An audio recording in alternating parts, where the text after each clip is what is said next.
You know, I've seen some wonderful schools in this country. Almost all of them were small. Almost all of them were startups in the sense that they were new, small schools within schools, schools of choice or charter schools.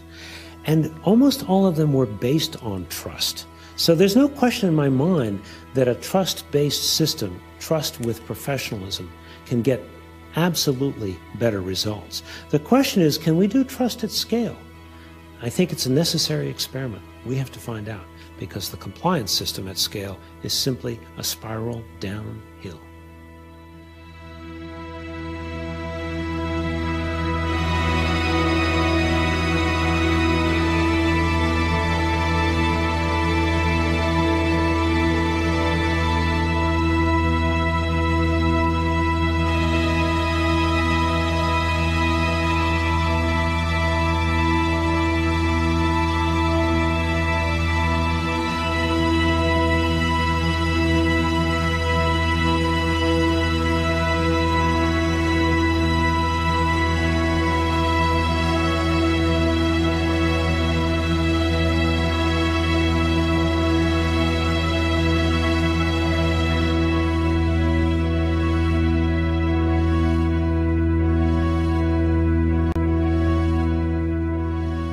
I went to Finland as a guest of the National Board of Education, who was sponsoring, along with the Finnish Ministry of Education, a conference called Education 2020. And they had invited some of the leading policymakers, educators, and so on to come and really talk about how the comprehensive education goals may need to be shifted or changed in the coming years for all students in Finland.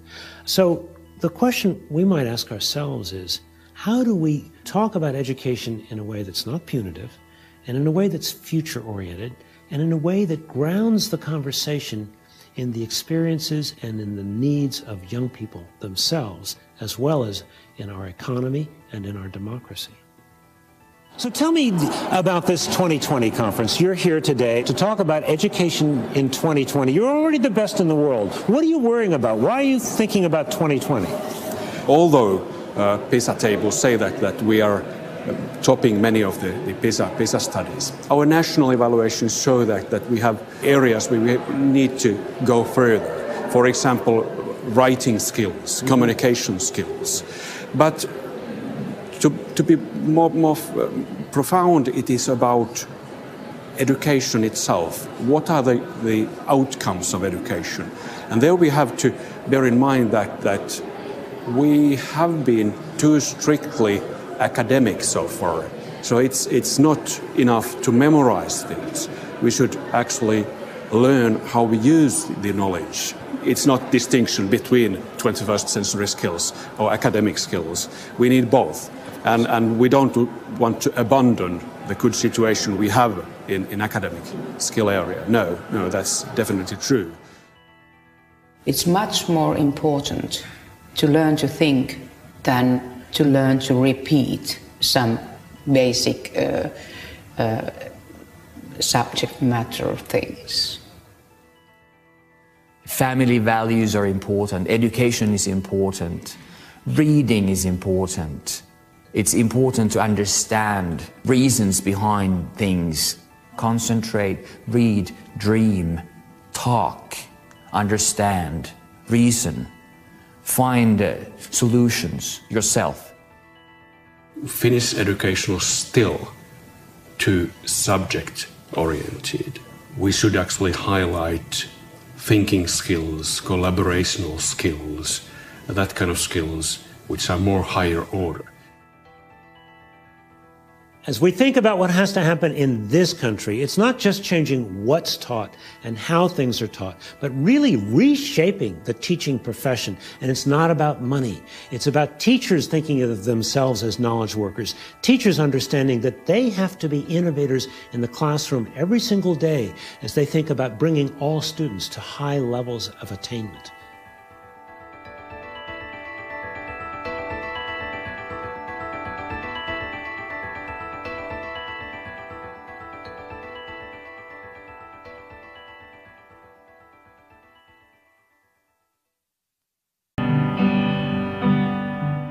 You know what most impressed me about my experience in Finland is the way an entire country has focused relentlessly on preparing all students for work and citizenship in the 21st century. But the real question is, what can we here in America learn from their experience? Clearly, they're a very different country, different culture. Our country is far more heterogeneous and larger. And obviously, what works in one country may or may not work in another. Nevertheless, I think it would be a serious mistake to just dismiss Finland. In fact, I believe we need to see Finland as a laboratory for 21st century educational innovation, a place that has done sustained research and development to create a truly world-class education system for a new century. Oh, well done! Good job!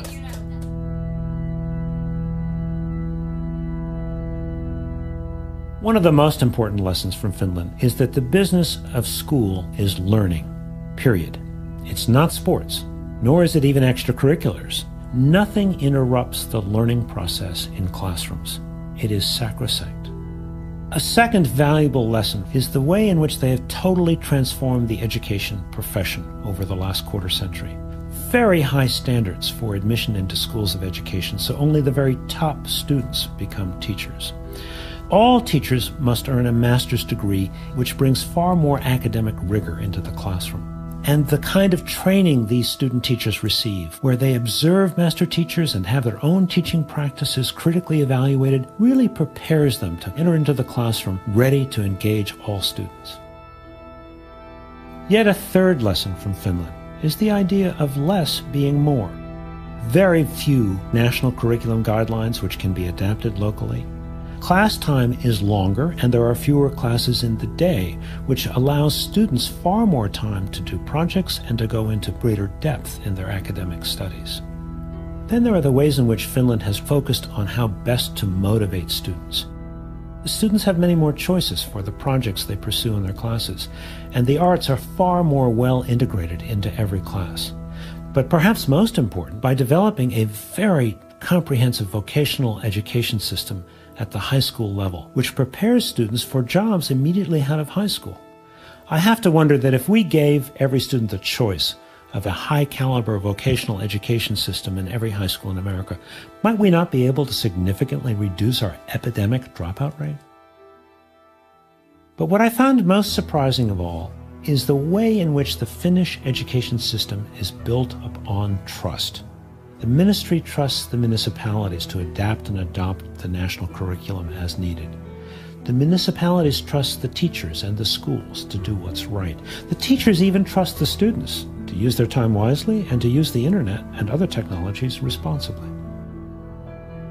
Of course, trust doesn't happen overnight. The Finns began with developing a real consensus about the importance of education and the purpose of education. This consensus has enabled Finns to work far more collaboratively and cooperatively to prepare all of their children for a rich and satisfying and productive life in the new global knowledge economy.